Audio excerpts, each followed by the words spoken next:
When I was a freshman in college at Antioch at age 17, I stayed up for a week, 7 days and 7 nights, writing a paper on William Butler Yeats.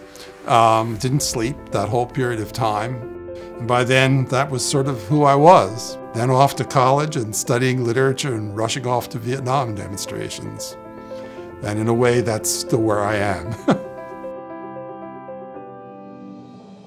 I always say that I'm a student. I say I'm not an expert in anything. I may know some things, but I'm always learning more. That's the nature of the game. Keep an open mind, keep learning, keep struggling to know more. That's the goal. It's a day-to-day, week-by-week goal as much as anything else. My wife tells me that I don't actually do anything except work, but we watch movies, we travel sometimes.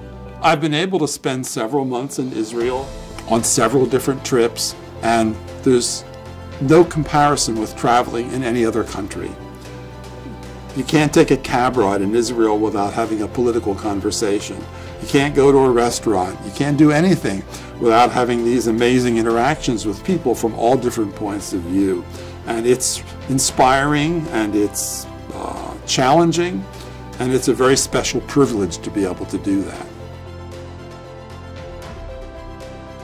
I'm trying as best as I can to help defend the state of Israel from a distance, and to do so especially in the United States. The award that BGU is giving me is just extremely meaningful and very, very powerful. And I really don't know anything else that's happened in my life that has felt so moving as this has.